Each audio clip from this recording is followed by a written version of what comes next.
মনসুর আলী সাহেব। আচ্ছা ঠিক আছে। এই মনসুর হলো মনসুর আলী দিয়েছে ৫,০০০ নগদ, ৫,০০০ বাকি। আল্লাহ তুমি তার দানে বরকত দান করো বলে আল্লাহুম্মা আমিন। আসসালামু আলাইকুম। ওয়ালাইকুম আসসালাম ওয়া রাহমাতুল্লাহি ওয়া বারাকাতুহু। যিনারা দাঁড়িয়ে আছেন তিনারা বসুন। যিনারা দাঁড়িয়ে আছেন আপনারা দয়া করে বসুন, কেউ দাঁড়িয়ে থাকিয়েন না। ভাই আপনারা দাঁড়িয়ে আছেন, আপনারা বসুন। বসুন, আল্লাহর রাস্তায় বসুন। আপনারা বসুন। আপনি দাঁড়িয়ে আছেন ভাই, এখানে সবটি কি মাইকম্যান নাকি? হ্যাঁ, এরা ওই সবটি মাইকম্যান। বসো। ও বাবা তালবিলিম, বসো বসো। ভাই আপনাদের সামনে ওইটা ওই ক্রিকেট খেলার মাঠ তৈরি হয়েছে, ওখানে কিছু আছে নাকি?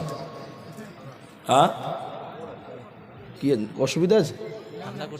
ওখানে ঠান্ডা পড়ছে, আপনারা এটা পূরণ করেন। আল্লাহর রাস্তায় পেছনে যিনারা আছেন একটু ফাঁকা জায়গা পূর্ণ করেন। দর্শনের 3টি কথা মনে রাখেন: জায়গা ছাড়ো, আগে বাড়ো, দাম বাড়বে, নাম পাল্টাবে। এটা শরীয়তে গ্রহণযোগ্য কথা। শরীয়ত বলছে তুমি এক জায়গায় স্থির থাকিও না, গোটা দুনিয়া ঘুরে দেখো, তোমার দাম বাড়বে। আপনি এখান থেকে কলকাতা যাবেন, জোহরের নামাজ আপনাকে পড়তে হবে 2 রাকাত। বাড়িতে ক রাকাত পড়তে হবে? 4। আর ওখানে গেলে ক রাকাত? 2 রাকাত। তাহলে দাম বাড়লো, নাম পাল্টাবে। বাড়িতে থাকবেন আপনার নাম মুকিম, যখন আপনি সফরে গেলেন তখন আপনি মুসাফির। দার্শনিক বলছে জায়গা ছাড়ো, আগে বাড়ো, দাম বাড়বে, নাম পাল্টাবে। কোরআন হাদিস এ কথাই বলে। ভাই আপনারা এখনো বুঝেননি, আপনারা মাঝখানের ফাঁকাটা বন্ধ করুন, ওই জায়গায় শয়তান বসবে। পেছনের লোকেরা একটু উঠাবা যাবে না বাবা? বসার জায়গা তো ছেলেরা করেছে যথেষ্ট, ফাঁকা জায়গা পূরণ করতে হয়। আলহামদুলিল্লাহ نحمده ونستعينه ونستغفره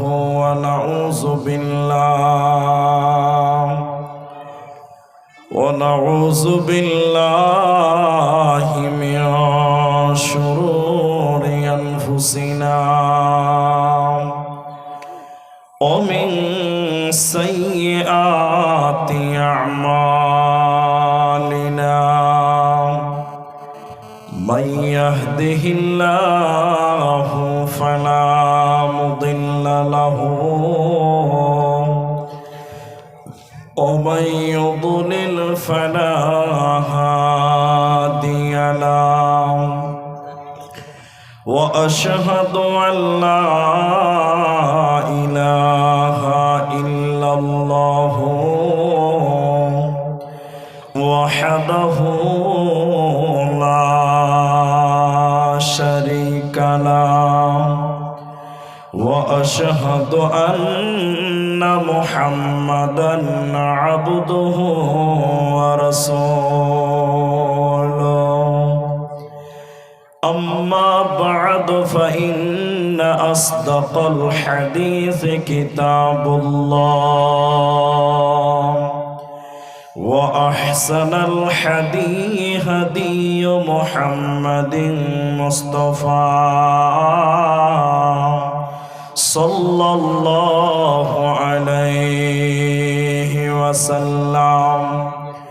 فقد قال الله تبارك وتعالى: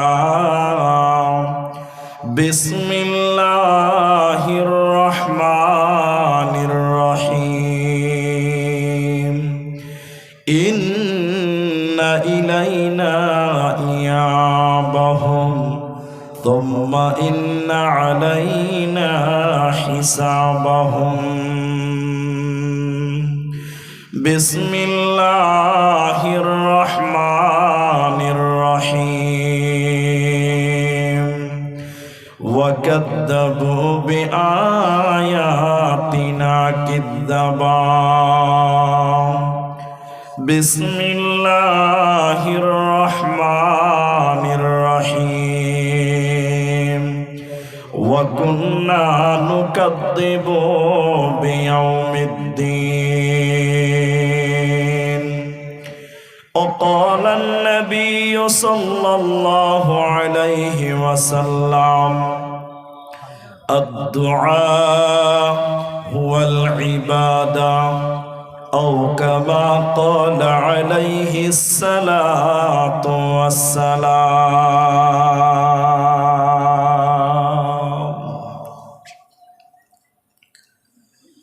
দাও প্রভু দাও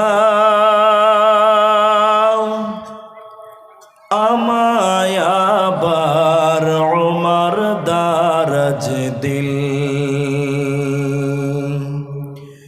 দাও খোদা দাও আমায় আবার উমর দারাজ দিল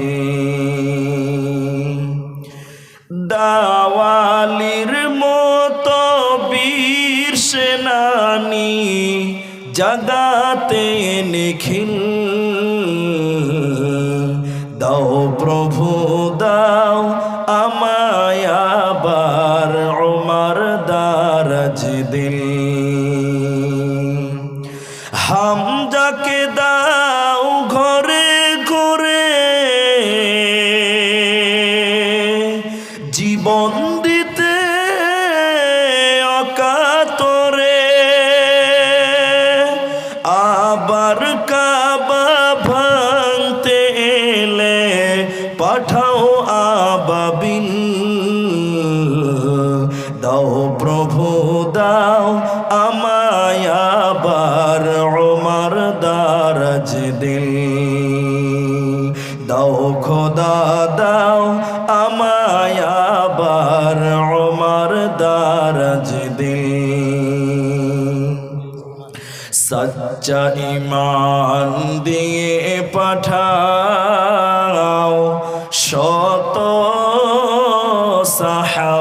সাহাবার তাদের দেখে বিশ্ব আবার বলুক মারহাবা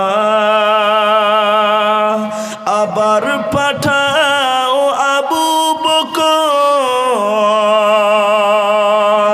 ফিতনা ফাসাদ আসুক সমর অনড় টুটু পাহাড় সমান দাও সে মনের মিল দাও প্রভু দাও আমায় আবার উমর দারাজ দিল দাও খোদা দাও আমায় আবার উমর দারাজ দিল দাওয়ালির মতো বীর সেনানি জাগাতে নিখিল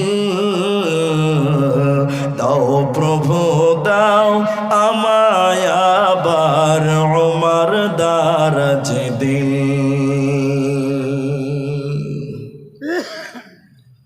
শ্রদ্ধেয় সম্মানীয়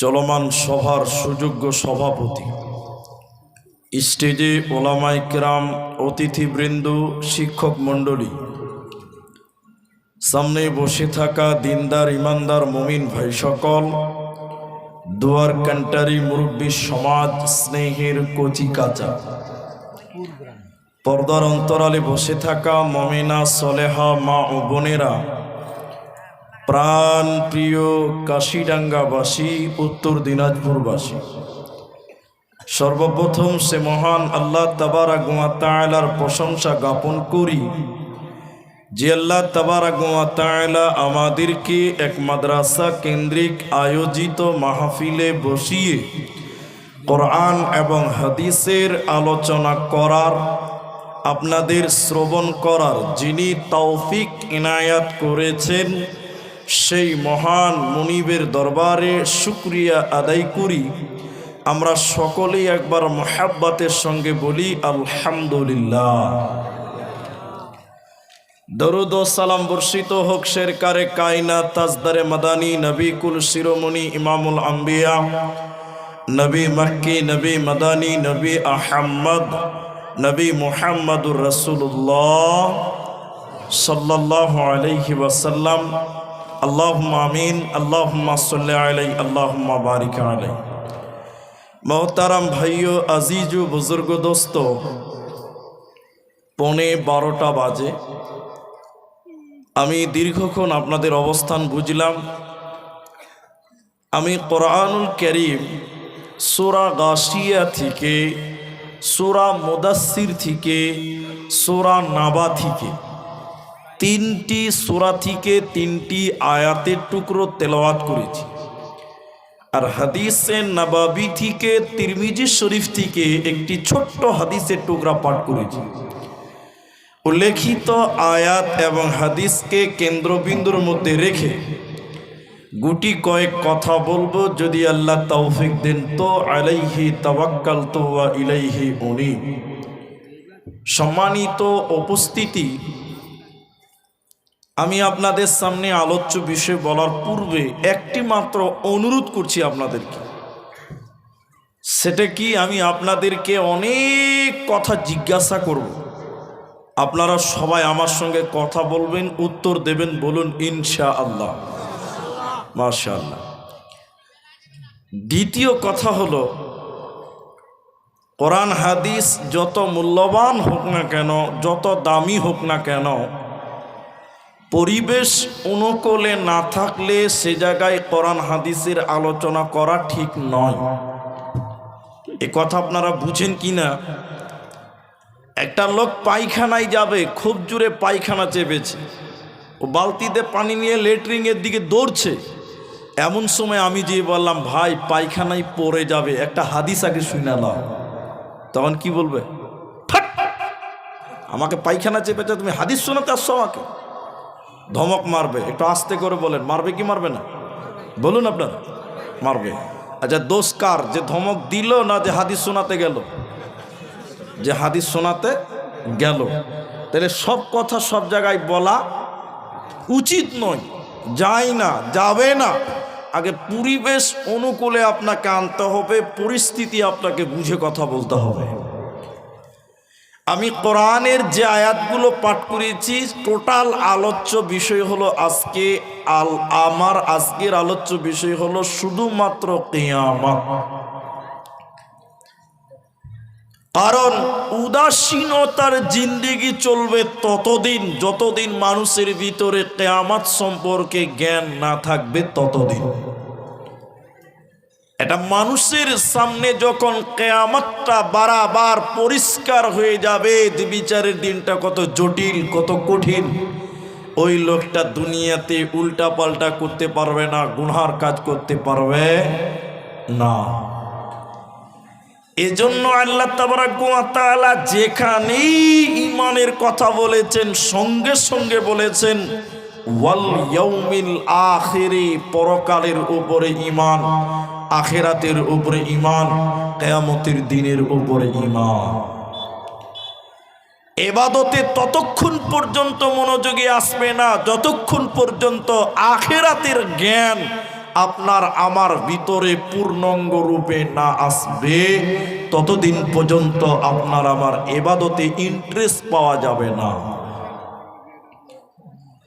এজন্য আল্লাহ তাবারাক ওয়া তাআলা একটা কথা বার কোরআনে বলেছেন, কিয়ামতের কথাটা।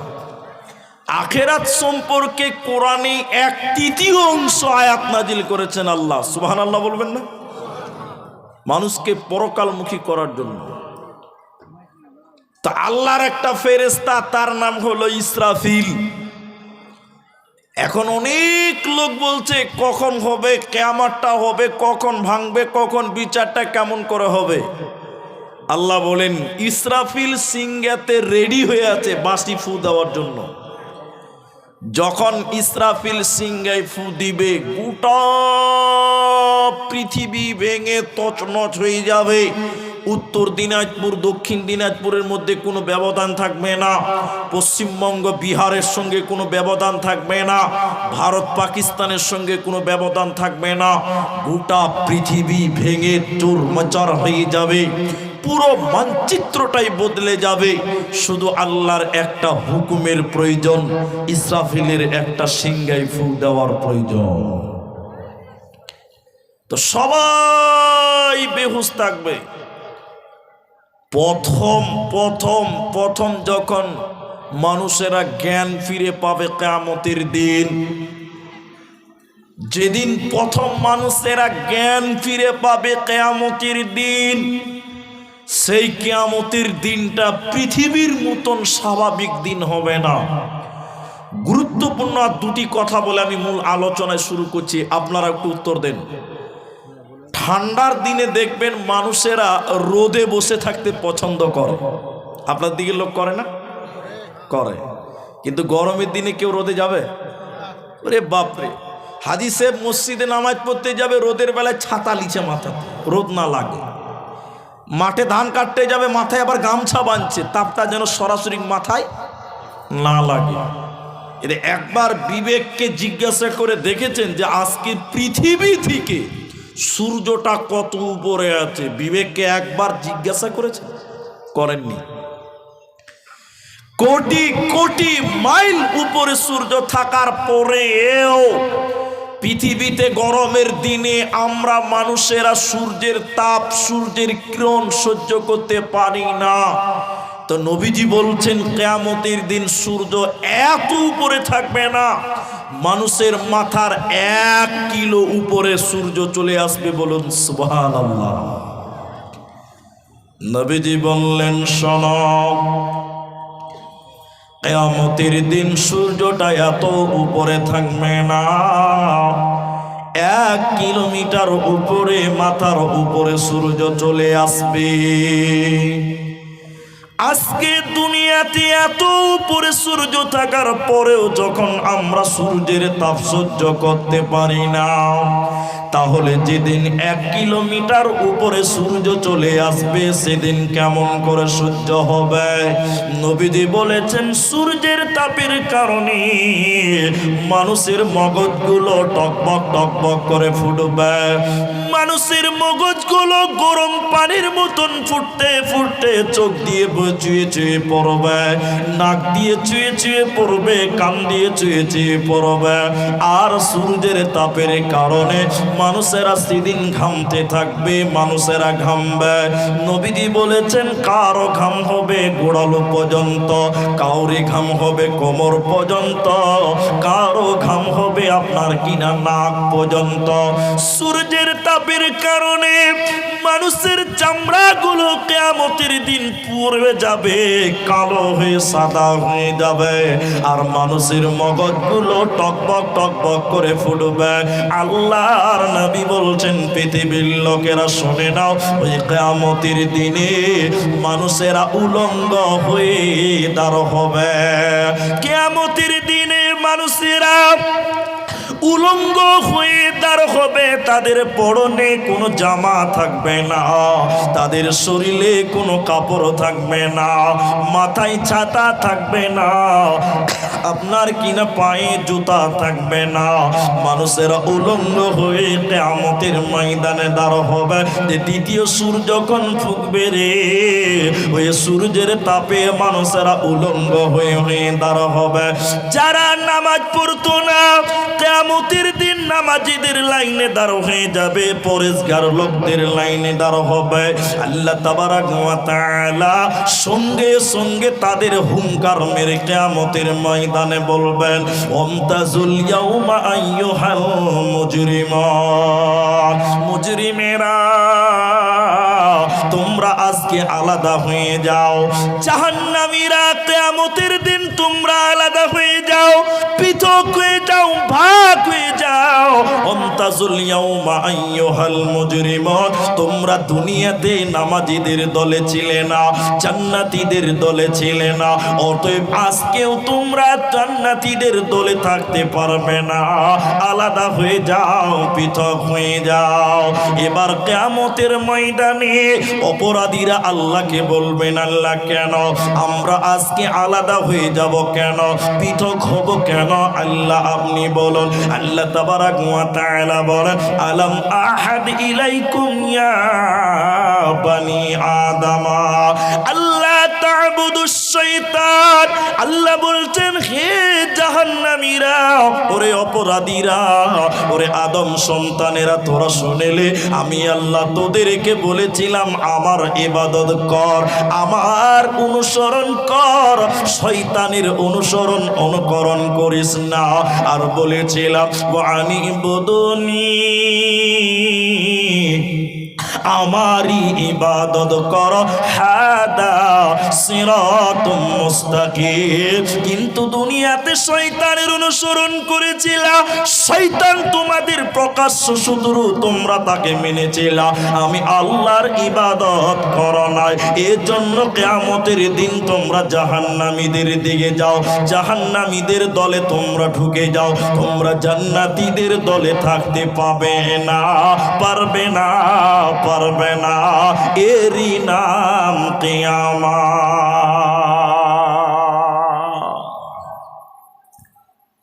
আর একটা কারণ এবার আল্লাহ বলছেন, তোমরা ইসলামটাকে নিয়ে ভেঙে টুকরো টুকরো টুকরো টুকরো করে দিয়েছিলে। আজকে ইসলামের নাম দিয়ে বিভিন্ন দলাদলি হচ্ছে না? আপনারা বলুন, হচ্ছে কি হচ্ছে না? আর ইসলামের মধ্যে যদি বিভিন্ন দল দল দল দল ভাগাভাগি করেন, তাহলে ইসলামের লাভ হচ্ছে না ক্ষতি হচ্ছে? আপনারা বলুন, ক্ষতি হচ্ছে। আমি 2018 সালে যখন এনআরসি, এনপিআর, সিএ এ সমস্ত ব্যাপার ছিল, আমাদের আসামে এনআরসি হয়েছে, আপনারা সবাই জানেন তো? সবাই জানেন কম বেশি।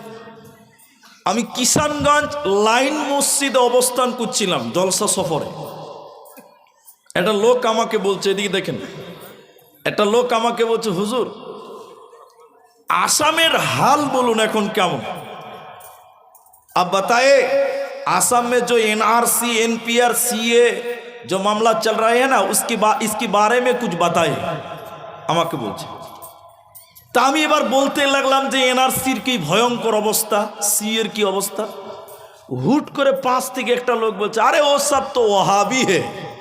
ওরা কি ওহাবি? আমাদেরকে অনেকে ওহাবি বলে না, এরা কথা বলে না। তাহলে এবার বলুন, ওহাবিরা কি মুসলমান না? না ওদের কালেমা আলাদা? একটু জোরে বলুন, ওদের কালেমা আলাদা না একই কালেমা? কোরআন আলাদা বোধ হয় নাকি? কোরআনও এক আর নবীও এক। এরপরও আমাদের মুসলমানেরা কি দলাদলি শুরু করেছে, বলছে ওরা ওহাবি। এরকম কিছু মাথা মোটা লোক আছে না? নাই? হ্যাঁ না বলুন, আছে। তোমার মসজিদ ভেঙে দিচ্ছে, তখন তুমি তারা প্রমাণ করতে চাইনি, তারা খুঁজতে যায়নি ওদের সুন্নিদের মসজিদ না আহলে হাদিসের মসজিদ না ওহাবিদের, এটা তারা প্রমাণ করেছে? এরা খুঁজেছিল না মসজিদ আল্লাহর ঘর তাই ভেঙেছে? আল্লাহর ঘর তাই ভেঙেছে। মাথা মোটা তারা বুঝলো যে এদের যত দল আছে সবাই এক, তারা মুসলমান। আর তুমি মুসলমান, তুমি বুঝলে না ইসলামকে নিয়ে টেনে টেনে ভেঙে ভেঙে টুকরো টুকরো টুকরো টুকরো করলে। তা আল্লাহ বলছেন, তোদের কিয়ামতের দিন আলাদা লাইনে দাঁড় করাবো। কেন? তোরা ইসলামটাকে ভেঙে টুকরো টুকরো করেছিলি, এর জন্য তোরা আজকে জাহান্নামীদের দলে দাঁড় হ। আরেকটা উদাহরণ দিচ্ছি, দলাদলি করলে কোনো লাভ হবে না। একটা সময় আপনাদের দেশে হতো, আমিও জানি, তারপর আপনাদের বলি, একটা সময় মারামারি করতো যে নামাজে আমিন জোরে বলবি না আস্তে বলবি, এই নিয়ে ঝগড়া হতো না? কিন্তু রাস্তাঘাটে যদি এগুলো নিয়ে মারামারি করেন, ইসলামের সৌন্দর্য বাড়ে না কমে? একটু কথা বলুন, বাড়ে না কমে? কমে। এখন আমি বুঝাবার জন্য কথাগুলো বলছি। এই রাস্তাতে, বুঝলেন, এদিকে তাকান, এই রাস্তাতে দুই গ্রুপ লাঠি নিয়ে আছে, মোটা মোটা লাঠি। এক গ্রুপ আমিন জোরে বলে, আর এক গ্রুপ আমিন আস্তে বলে। রাস্তাতে সাধারণ মানুষকে ধরেছে, যারা আমিন জোরে বলে ওরা লাঠি নিয়ে আছে। একজন লোককে বলছে, এই বল নামাজে আমিন জোরে না আস্তে? ও তখন বলেছে আমিন আস্তে। যখন বলেছে আস্তে, যারা জোরে বলে ওদেরকে পাড়া তারা বেরিয়ে দিয়েছে। ও মার খেয়ে পিঠ লাড়ছাড় বলছে, ভাই নামাজ পড়ো। মার খেয়েছি, তাহলে কাল থেকে আর নামাজ পড়বো না। আপনারা বলুন, ভালো হলো না খারাপ হলো? একটা নামাজই কমলো না? এবার যারা আসতে বলে ওরা আরেকজনকে ধরে বলছে, বল নামাজে আমিন জোরে না আসতে। ও তখন মনে মনে বলছে, ও তো আসতে বলে মার খেয়েছে, আমি আবার আসতে বলবো? ও তখন বলছে নামাজে আমিন ভাই জোরে। যখন জোরে বলেছে, আসতেওয়ালারা লাঠি দিয়ে পাড়ার পিঠে ছাটিয়ে দিয়ে থাকলাম। ও মার খেয়ে পিঠ লাড়ছাড় বলছে, ভাই নামাজ পড়ো। মার খেয়েছি, কাল থেকে নামাজ পড়বো না। আপনারা বলুন ভালো হলো না খারাপ হলো, জোরে বলুন। আর একটা লোককে ধরেছে, দুই গ্রুপের কাছে মোটা মোটা লাঠি আছে, বড় বড় লাঠি, মাঝখানে ওকে ধরে বলছে, দুদিকেই বলছে বল নামাজে আমিন জোরে না আসতে। ও দেখছে যে জোরে বললেও মার খাবো, আসতে বললেও। ও তখন বলছে ভাই নামাজে আমিন, বলে হ্যাঁ। কই ভাই আমি নামাজই পড়ি না। কথা বুঝতে পারছেন? ও কি বলছে, আমি নামাজই পড়ি না। এটা হাসার কথা নয়, ও এই কথা বলে আপনাকে জানাতে চেয়েছে রে মাথা মোটা মুসলমান, তোরা নামাজ পড়েও মার খিলি, আমি নামাজ না পড়ি শালা আমি ভালো আছি, না মার খেতে হলো না। ঠিক কিনা একটু জোরে বলুন। এখন মসজিদে গিয়ে এর ফতোয়া ওর কাছে, ওর ফতোয়া এর কাছে মিলছে না, খালি মারামারি চলছে। ইসলামকে বলছে আমার দলে এসো, বলছে আমার দলে এসো। যারা নতুন নামাজি বলছে শালা একদিন নামাজ পড়িনি তাই ভালো ছিল। একটু হ্যাঁ না বলুন। আল্লাহ তাবারাক ওয়া তাআলা বলেন, তোদেরকে আলাদা করব কেন? ইসলামটাকে নিয়ে ভেঙে টুকরো টুকরো করেছিলি বিভিন্ন দলাদলি করার কারণে আমি আল্লাহ তোদেরকে জাহান্নামীদের দলে রাখবো, তোরা জান্নাতীদের দলে হতে পারবি না, পারবি না। শুধু তাই নয়, ইসলাউহাল ইয়াউমা বিমা কুনতুম তাকফুরুন। আল্লাহ তাবারাক ওয়া তাআলা কিয়ামতের দিন বলবে, জাহান্নামীদেরকে বলবে, তোরা আমি আল্লাহকে অস্বীকার করেছিলি, তাকফুর করেছিলি, নাকচ করেছিলি, অস্বীকার করার কারণে আমি আল্লাহ তোদেরকে জাহান্নামীদের দলে দাঁড় করলাম। এবার যারা জাহান্নামী ওরা বলবে, আল্লাহ আমরা এ গুনাহ করিনি, আমরা এই পাপ করিনি, তোমার ফেরেশতারা আমাদের নামে বানিয়ে বানিয়ে সব মিথ্যা কথা লিখেছে। এবার আপনারা জোরে বলুন, ফেরেশতারা কোনদিন মিথ্যা কথা বলে? হ্যাঁ, এরা বলছে আল্লাহ আমরা নামাজ পড়তাম, গুনাহ করিনি, যা লিখেছে ফেরেশতারা সব মিথ্যা কথা আমাদের নামে লিখেছে। আল্লাহ তাবারাক ওয়া তাআলা বলেন, বান্দা দুনিয়াতে অন্যায় করেছো, গুনাহ করেছো, জুলুম করেছো, আর এখন আমি আল্লাহর সামনে মিথ্যা কথা বলছো, বাঁচার উপায় রবে না, রবে না। আল্লাহ তাবারাক ওয়া তাআলা তখন মিথ্যাবাদীদেরকে কি করবে শোনো, আল ইয়াউমা নাখতিমু আলা আফওয়াহিহিম, যারা মিথ্যা কথা বলবে, নিজেদের পাপকে যারা অস্বীকার করবে, আল্লাহ তাদের মুখটাকে সিলাই করে দিবে, আল্লাহ তাদের মুখে মোহর মারে দেবে, আল্লাহ তাদের মুখটাকে মোহর মেরে দিবে, সিলাই করে দিবে।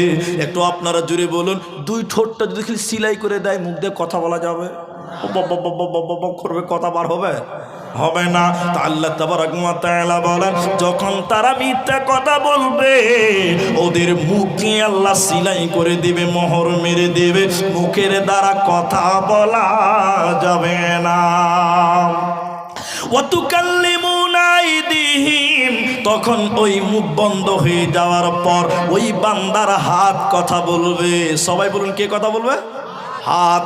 হাত তখন আল্লাহকে বলবেন, আল্লাহ তোমার এই নাফরমান বান্দা আমার হাত দিয়ে সুদের টাকা গুনেছিল, আমার হাত দিয়ে ঘুষের টাকা গুনেছিল, এই হাত দিয়ে গরিব মানুষকে চর মেরেছিল, রিকশাওয়ালাকে ধাক্কা দিয়েছিল, আল্লাহ তুমি বিচার করে দাও। মুখটা বন্ধ হয়ে যাবে আর আল্লাহর সামনে হাত তখন কথা বলবে। হাতের যখন বলা হয়ে যাবে ওয়াতাশহাদু আরজুলুহুম, এখন তার পা সাক্ষী দিবে হাতের পক্ষে, মুখের বিপক্ষে পা সাক্ষী দিয়ে আল্লাহকে বলবে, আল্লাহ তোমার হাত যা বলেছে সত্য কথা বলেছে, আমার পা দিয়ে হেঁটে হেঁটে গান শুনতে গেছিল, জুয়ার আড্ডায় গেছিল, ঘুষের আড্ডায় গেছিল, আল্লাহ তুমি বিচার করে দাও।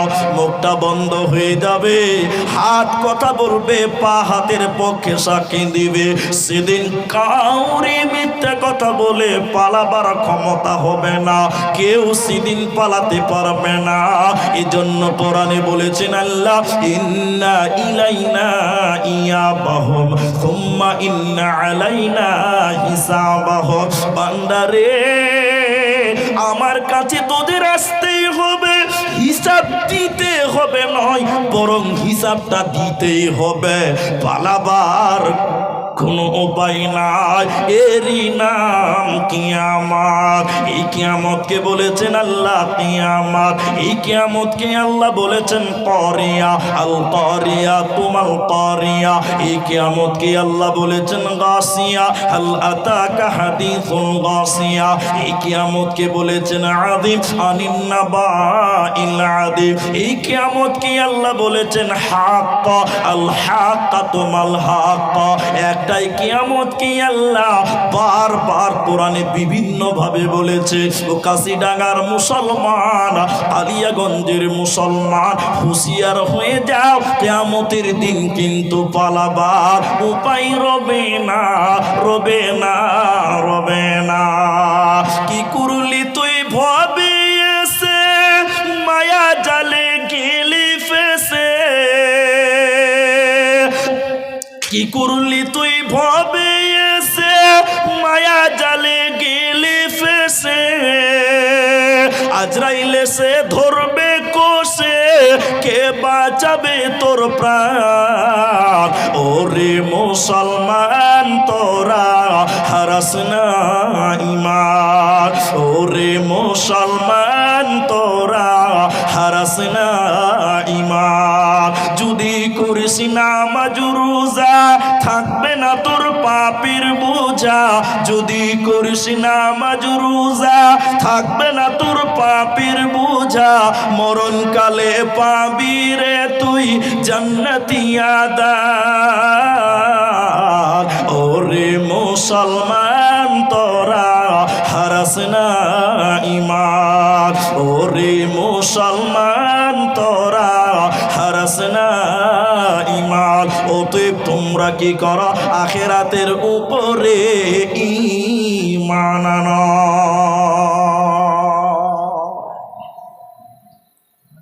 আমার দিকে তাকান, সবাই তাকান। আমি যত জায়গায় জাহান্নামের বয়ান করেছি, অতে হাদিসটা পড়েছি, আয়াতটা পড়েছি। আজকে কিয়ামতের কথা বলতে গিয়ে আয়াতটা আপনাকে একটু বুঝাই। এদিকে তাকান সবাই। জান্নাত হবে ফ্ল্যাট সিস্টেম, বিল্ডিং। আপনারা আমার কথা বুঝতে পারছেন কিনা একটু হ্যাঁ বলুন, ঠিক আছে তো? তো বলছে জান্নাতীরা যখন জান্নাতে চলে যাবে আর কেউ বাদ নাই।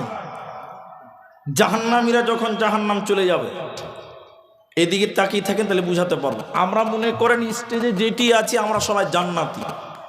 তা আমরা একটা জান্নাতে, কোনো একটা মহল্লাতে, কোনো এক তলাতে, কোনো একটা বিল্ডিংয়ে আমরা গল্প করছিলাম। হঠাৎ করে জান্নাতীদের সামনে আল্লাহ পর্দা দেখাবেন। পর্দা, ওই যে মেয়েদের পর্দা চলছে না, কথা বুঝতে পারছেন কিনা আপনারা? ওই রকম জান্নাতীদের সামনে পর্দা দেখাবেন। পর্দাতে কি চলবে? জাহান্নাম দেখতে পাওয়া যাবে। জান্নাতীরা যখন পর্দাটা দেখবে, জাহান্নামটা, সবাই থমকে যাবে, ভীতু সন্ত্রস্ত হয়ে যাবে। এদিকে একজন আরেকজনের দিকে এইরকম করে তাকাবে, একজন আরেকজনের দিকে এরকম করে তাকাতাকি করবে। শেষের বেলায় বলতে বাধ্য হবে, ভাই জাহান্নাম যাদের দেখলেন চিনতে পাচ্ছেন তারা কারা? হুট করে একটা লোক বলবে, ওই যে ওটা আমার ভাই। টুক করে উনি বলবেন, ওই যে আমার চাচা। কে বলবেন, ওই যে আমার মা। কে বলবেন, ওইটা আমার বোন। সবাই বলবে, কেন জাহান্নাম গেল? কিসের কারণে জাহান্নাম দেওয়া হলো? কেন? বাংলায় বলে কেন, উর্দুতে বলে কিউ, হিন্দিতে বলে কিউ, আর আমাদের আসামের ভাষায় বলে কিউ। কেন তারা জাহান্নাম গেল? একজন জান্নাতি আর একজন জান্নাতিকে খালি এটাই বলবে, কেন, কেন আমার ভাই জাহান্নাম গেল? কেউ তাদের জাহান্নাম যাওয়ার কারণ বলতে পারবে না। এবার জান্নাতীরা দেখবে জাহান্নামের গেটে একজন ফেরেশতা দাঁড়িয়ে আছে, গেটম্যান, দারওয়ান। ওই ফেরেশতাটার নাম মালিক। সবাই বলুন, কি নাম বললাম? মালিক। শিখতে এসছেন আপনি, জানেন। যদি জিজ্ঞাসা করা হয় জাহান্নামের গেটম্যানের নাম মালিক, এবার আমরা জান্নাতীরা বলবো, মালিক ওটা আমার ভাই, এটা আমার বোন, ওটা ভাগনা ভাতিজা ভাস্তা, কেন জাহান্নাম গেল তুমি একটু বলো, যেহেতু তুমি গেটেই দাঁড়িয়ে আছো। মালিক ফেরেশতা কি বলবে জানেন? হ্যাঁ, আমাকে খানকা বিরক্ত করে কি লাভ, তোমরা সরাসরি কই জাহান্নামীদের জিজ্ঞাসা করো, আজকে তারা তোমাদের সরাসরি উত্তর দেবে। বলুন সুবহানাল্লাহ। কি অবস্থা হবে, জান্নাতীরা জাহান্নামকে দেখবে, জাহান্নামীরা জান্নাত দেখবে। এবার আল্লাহ তাবারাক ওয়া তাআলা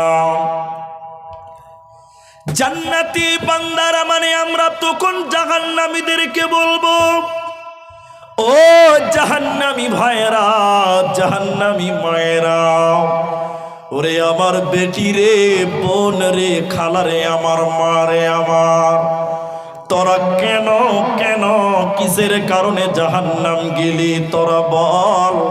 আল্লাহ কিসের কারণে তোদেরকে জাহান্নাম দিল, তোরা বল। জাহান্নামীরা কেঁদে কেঁদে চারখানা কারণ বলবে। দিনাজপুরের মুসলমান আমি চারটা বলবো না, শুধুমাত্র একটা বলার জন্য এসেছি মাত্র। বিষয়টাতে যেটা আছে সেটাই বলবো। জাহান্নামীরা কেঁদে কেঁদে জাহান্নাম যাওয়ার কারণ চারটা বলবে। কোরআনে আল্লাহ বলেছেন, ইয়াতাসাআলুনা আনিল মুজরিমিন। ওই জাহান্নামীদেরকে যখন জান্নাতীরা মুজরিমদের ব্যাপারে বলবে, কেন তোমরা জাহান্নাম গেলে, কিসের কারণে আল্লাহ তোমাকে জাহান্নাম দিল? তুমি আমার ভাই, তুমি আমার বোন, তুমি আমার ভাগনা ভাতিজা, তাহলে কেন তুমি জাহান্নামী হলে? কারণগুলো বলো। চারখানা কারণ বলবে ভাই আমার। চারটার ভিতরে চতুর্থ নম্বর কারণটা বলার জন্য এতগুলো কথা বললাম। সেটা কি? জাহান্নামীরা কেঁদে কেঁদে বলবে,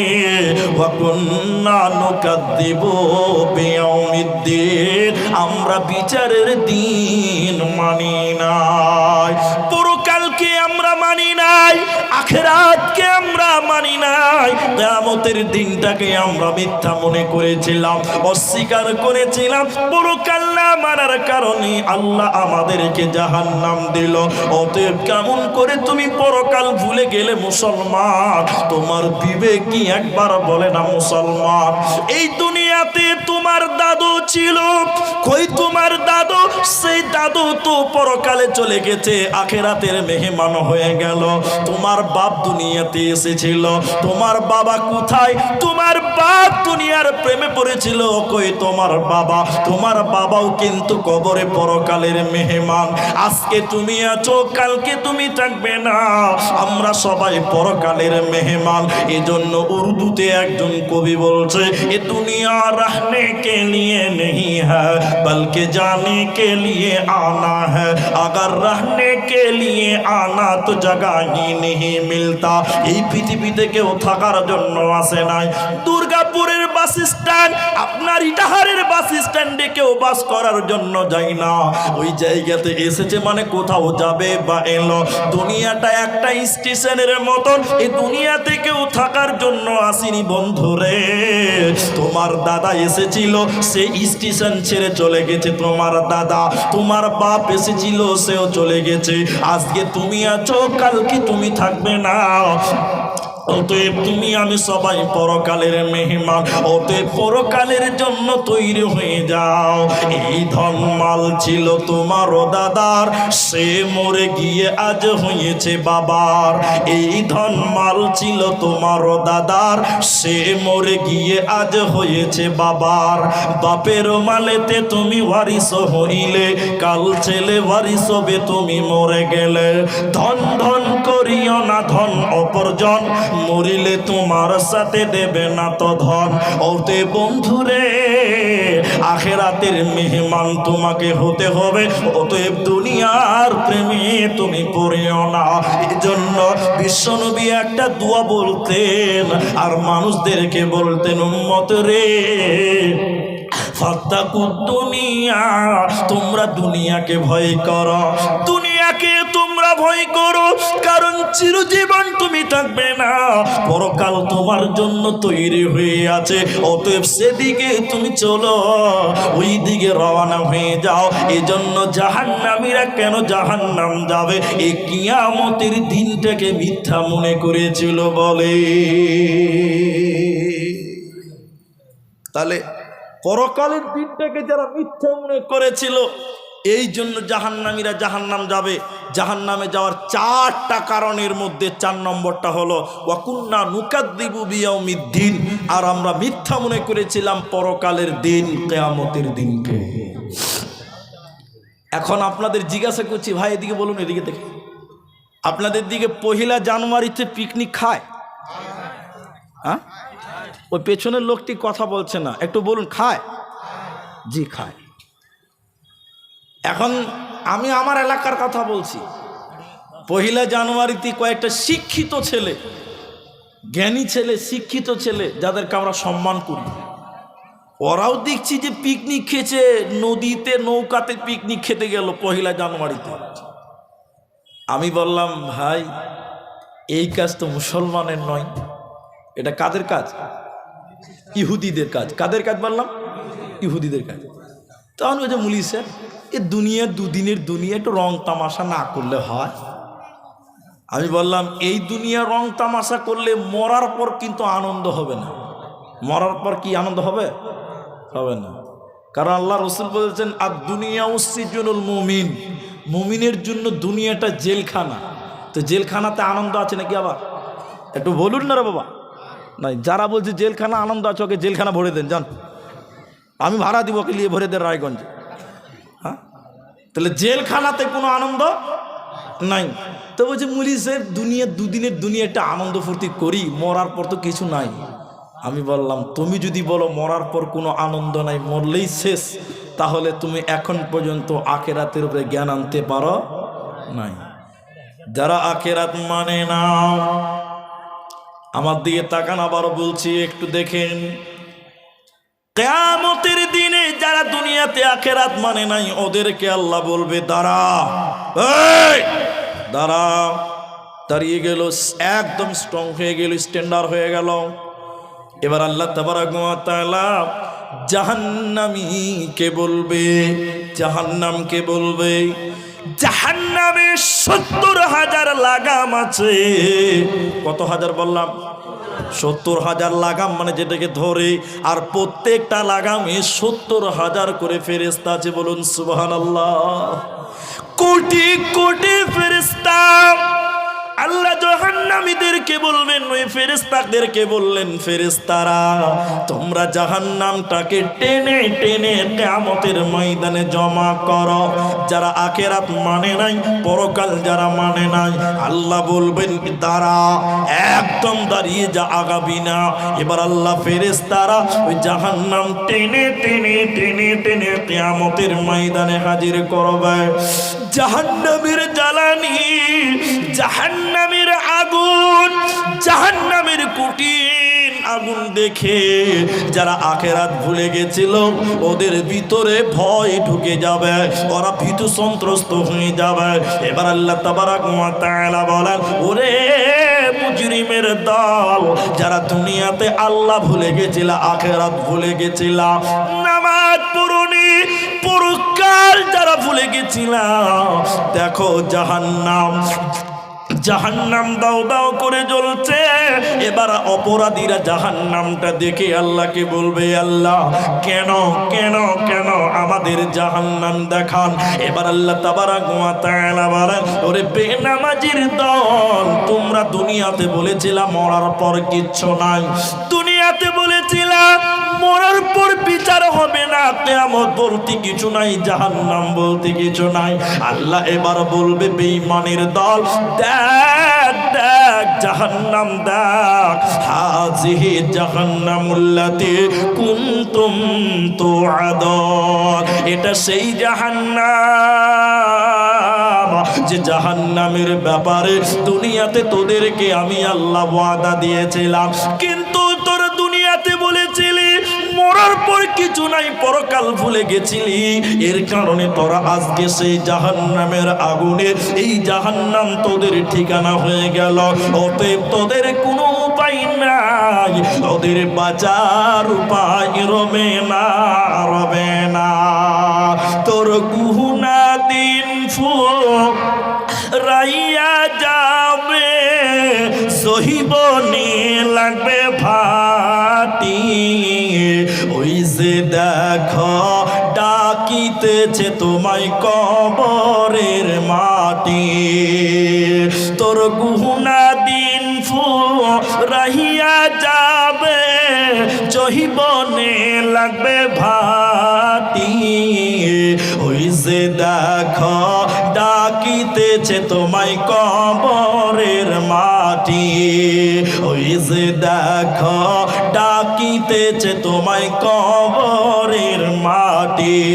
অতএব বন্ধুরে শুনে নাও, আখেরাতের ময়দানে পাকড়াও হয়ে যাবে, কোনো উপায় রবে না। এবার একটা একটা করে বুঝেন বিচারটা কেমন করে হচ্ছে। এবার দেখেন, একটু করে দেখেন। আল্লাহকে জাহান্নামীরা বলবেন, আল্লাহ আমরা জাহান্নামী কেন? প্রশ্ন, এইদিকে তাকান। আল্লাহ আমরা জাহান্নাম যাব কেন? আল্লাহ বলছে দুইটা কারণ। এক, আল্লাহ বলছেন ইন্নাহুম কানু লা ইয়ারজুনা হিসাবা, তোমরা হিসাবের দিন মানো নাই, মানে পরকাল মাননি, এর জন্য তোমরা জাহান্নাম। আল্লাহ আমরা কেমন করে মানলাম না, কিভাবে আমরা জাহান্নাম? প্রশ্নগুলো শুনেন। এবার আল্লাহ বলছেন তোদেরকে আমি প্রমাণ করব বিভিন্নভাবে। তার একটা হলো ওয়াকুল্লা শাইইন আহসাইনাহু কিতাবা, আমি আল্লাহ তোদের জীবনের সব কিছু লিখে লিখে লিখে লিখে কিতাব বানিয়েছি। আজকে আমি আব্দুর রহমান হিন্দি পড়তে পারি না, এটা আমার দুর্বলতা। বিহারে যখন যাই, রাস্তাতে কি লেখা আছে এটা আমরা পড়তে পারি না, মানে আমি হিন্দি কোনোদিন পড়িনি, এটা আমার দুর্বল, আমি এ ব্যাপারে দুর্বল। তো বিহারে রাস্তাঘাটে তো আর বাংলা লেখা থাকবে না, থাকবে না, হিন্দি। তাহলে আমার বিহারি ভাষা মানে হিন্দি, আমার অক্ষরগত জ্ঞান নাই, কিন্তু মুখস্থ ভাষা আমার জানা আছে। আপনাকে যদি আমি বলি সাধারণ মানুষকে আপনি ফার্সি বলুন, ফার্সি পড়তে পারবেন না, পারবেন? কিন্তু আমরা মুলবিরা ফার্সি বলতে পারবো, আমার এই ব্যাপারে জ্ঞান আছে। তা আল্লাহ বলছেন আমি অপরাধী কিয়ামতের দিন প্রমাণ করব কিতাব দিয়ে। কিতাবটা কেমন হবে? এদিকে দেখেন, ওই কিতাবে সব লেখা আছে। আল্লাহ বলবেন ইকরা, তুমি পড়ো। তাহলে একটা লোক বলছে মুলি সাহেব জীবনে স্কুলে যায়নি, মাদ্রাসায় যায়নি, আমি পড়তে পারবো না, আমার ঝামেলাই নাই। জি, একটা লোক আমাকে বলছে মুলি সাহেব পড়তে হবে, তাহলে আমি বেঁচে গেছি, আমার পড়াশোনা নাই, আমি মাদ্রাসাও যাইনি, স্কুলেও যাইনি, মক্তবেও যাইনি, আমি বেঁচে গেলাম। মুফাসসিরিনগণ বলছেন আল্লাহ যে কোন ভাষাতে লিখেছেন তা বলতে পারবো না, তবে হ্যাঁ এমন ভাষাতে লেখা আছে গোটা পৃথিবীর সকলেই সেই কিতাবটা পড়তে পারবে। বলুন সুবহানাল্লাহ। যে লোকটা কোনো দিন মাদ্রাসায় যায় নাই, ও কিতাবটা ঝরঝর করে পড়বে। যে লোকটা কোনোদিন স্কুলে যায় নাই, সেও পড়বে, পড়বে আর বলবে মালি হাযাল কিতাব, আশ্চর্যজনক কিতাব, লা ইউগাদিরু সাগীরা, জীবনে ছোট ছোট ছোট ছোট পাপ, ছোট্ট পাপ, ওইটাও লেখা আছে, বাদ দেওয়া হয় না। রাস্তাতে নোংরা আবর্জনা ফেলা, এটা অন্যায়, এটা পাপ। এটা কি বললাম? পাপ। অনেক লোক দেখবেন রাস্তাতে গাছের কাঁটা কোটা সব রাস্তাতে ফেলে, এটা পাপ। আপনি মনে করেন ছোট গুনাহ, কি হবে না, ওইটাও লেখা আছে। কথা বুঝতে পারেননি? বড় বড় ভালো ভালো কাজ করেছিলেন, সেটাও লেখা আছে। আপনি আমি সেদিন সবাই পড়বার আফসোস করে বলবো মালি হাযাল কিতাব, এ কেমন কিতাব রে বাবা, জীবনে সব লেখা আছে। আল্লাহ বলবেন পড়বেন, আফসোস করবেন, বুঝে নিবেন জাহান্নামী হয়ে গেলাম। আল্লাহ বলেন আমি প্রমাণ করব তোরা জাহান্নামী অপরাধী, তারপরে তোদের জাহান্নাম দিব। অপরাধী প্রমাণ না করে জাহান্নাম দিব না, দিব না। দ্বিতীয় অপরাধী প্রমাণ করবে কেমন করে? সূরা বনী ইসরাঈল আল্লাহ বলছেন ইয়াউমা নাদউ কুল্লু উনাসিন বিইমান, কিয়ামতের দিন আমি আল্লাহ কাউকে একা একা বিচার করব না, কাউকে একা বিচার করে জান্নাত দিব না। প্রতিটি মানুষের সঙ্গে তার নেতা, তার ইমাম, তার আদর্শ নেতা ইমামকে সঙ্গে করে ডাকব। ইমাম যার সুন্দর হবে তার বিচার সুন্দর হবে, আর যার ইমাম গন্ডগোল থাকবে, আদর্শ গন্ডগোল থাকবে, ওই লোক কোনোদিন কামিয়াব হবে না। এবার আপনাদেরকে বলি, যুবক ছেলে যারা আছেন আমার মতন, যুবক যারা আমার মতন আছেন, আপনাদের বলি, যে যাকে আদর্শ মনে করবে তার সঙ্গে তার বিচার হবে। আপনাদের দিকে আছে কিনা জানি না, আমি একটু খুলে দেখাই। এদিকে দেখেন, আমি দেখতে পাচ্ছি না, ছবিটা খুললাম কেন জানেন? কিছু কিছু ছেলে দেখবেন এইগুলোতে মেশিন দিয়ে চুল কাটছে, আর মাথার উপরে বিরাট বড় বড় চুল। এরকম ছেলে আপনাদের দিকে নাই? ওই দেখে মাথাটা দেখে কেমন লাগে জানেন? ছি, পায়খানা সাফ করা ব্রাশ দেখেছেন? গোটা ওই ব্রাশের মতন দেখতে পাওয়া যায়। থু থু থু, মনে হয় না আপনাদের? এটা হ্যাঁ না বলো? মনে হচ্ছে পায়খানা সাফ করার ব্রাশটা একটু আগে এসছিল না? তো এই ডিজাইনের চুল আপনাদের দিকে আছে না নাই? এখন একটা ছেলেকে জিজ্ঞাসা করতে হবে, বন্ধু তো আমাদের মানে আমি তো বুড়া মানুষ, ওই জন্য সুবিধা হয়েছে আর কি। তা আমার মতন চুল চ্যাংরা মানুষ আমি বলছি, এই খাপা, তো তোর মাথার ওই জুতাটা দেখে আমার পা খালি সুসুর করছে, মাথাটা ঘুষবো বলে পাটা। তখন তাড়াতাড়ি করে মাফলার দিছে মাথাতে। বলছে, এই খাপা, এই ডিজাইন শিখলি কোথায়? তোর বাপ কোনোদিন এরকম চুল কেটেছিল? বলুন আপনার, হ্যাঁ না বলুন। আপনার দাদর কোনদিন দেখেছিল? কোনদিন দেখেনি। এই তুই পেলি কোথায় রে? তখন বলছে, মৌলী সাহেব আপনি ঋত্বিক রোশনের নাম শুনেছেন? বলছে, আমি ওর নামটা শুনিনি। বল না। বলছে, ঋত্বিক রোশন ভারতের একজন সুপারস্টার, ও ওই রকম চুল কেটেছে, আমি ওকে খুব ফলো করি, আর আমিও ওই রকম করে চুল কেটেছি। তা আল্লাহর নবী বলছেন, যে যাকে ফলো করবে, যে যাকে আদর্শ রূপে মানবে, তার সঙ্গে তার বিচার হবে। এই খ্যাপা ভেড়া গাধা ঋত্বিক রোশনের মতন চুল কেটেছে, তাহলে এর বিচার কার সাথে হবে? সবাই বলুন, ঋত্বিক রোশনের সঙ্গে হবে কি হবে না বলুন? আর ভারতবর্ষে এক হারামি আছে, মুসলমান নামের কলঙ্ক, তার নাম হলো সালমান খান। যে মুসলমান বলবে ও নিজেও মুসলমান নয়, ও মুসলমান। ও হারামখোরের কত টাকা আছে আপনি জানেন না, আমি জানি না। বাবরি মসজিদ ভেঙে মন্দির করা হয়েছে, ওইখানে তারা দান করেছে। নাউজুবিল্লাহ বলবেন না? ওরা মুসলমান, জোরে বলুন, ওরা মুসলমান। ওই হারামখোর বিয়ে করে না। ও যখন অনুষ্ঠানে যেছে, আমি একদিন দেখলাম, আমাকে দেখাচ্ছিল, ও টক শো মানে টিভি টক শোতে গেছে আর কি। ওর জিন্সের এখানে চিরা, এখানে চিরা, এইখানে চিরা। তা আমাদের দেশের কিছু কিছু ভেড়া ছেলেরাও কিছু চিরা ল্যাম্পেন পড়ে না? আপনাদেরকে পড়ে না মনে হয়? পড়ে। আমি আজ থেকে 7 বছর আগে মালদা টাউন স্টেশন, মালদাতে 4টা স্টেশন আছে, মালদা টাউন যেটা জংশন, 3 নম্বর 4 নম্বর প্ল্যাটফর্মে বসেছে। আর আমার সঙ্গে আরেকটা বক্তা আছে, আমাদের বন্ধু হলো শ্যামবয়স। ওইদিকে শিলিগুড়ি কুচবিহারের দিকে জালসা যাবো, কাঞ্চনজঙ্ঘা ট্রেন ধরে, বুঝলেন? এই অনেক দিন আগের কথা, 8-10 বছর হবে। তখন ভাই এত সিরা প্যান্ট ছিল না। তা আল্লাহ আকবার, অবাক হয়ে গেলাম। স্টেশনে দেখলাম কয়েকটা ছেলে আর কয়েকটা মেয়ে দাঁড়িয়ে আছে। তা তার মধ্যে ছেলেদের জিন্সের প্যান্ট দেখলাম, এখানে চিরা, এখানে চিরা, এইখানে চিরা, সালা এইখানে চিরা, ভিতরের আন্ডার প্যান্ট দেখতে পাওয়া যায়। ওরকম প্যান্ট আপনারা দেখেননি ভাই? একটু জোরে বলুন, দেখেননি?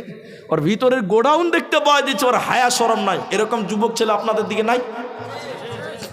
তা আমি আমার ওই বন্ধু বক্তাটা আছে, ওকে বললাম, ছি ছি ছি, কত গরিব বে, সালা ছিঁড়া প্যান্ট পড়েছে। আমাকে বলে না, আমার লুঙ্গিটা ওকে দিয়ে দিতাম। তখন আমাকে বলছে, তুই জানিস ওর বাপের কত টাকা আছে? বলে, কেন? ওর বাপের যা টাকা আছে তোর মতন মুলবি আব্দুর রহমানকে 17 বার কিনতে পারবে। আমার দূর খ্যাপাও, ছিঁড়া প্যান্ট পড়েছে, আবার বড় লোক হলো নাকি? তখন আমাকে বলছে, আব্দুর রহমান তুমি এখনো জানো না দুনিয়া, এই যুগে যার যত ছিঁড়া, যার যত পাছা বের হবে, তার তত ডিজাইন। হ্যাঁ কিনা বলুন? বলে না?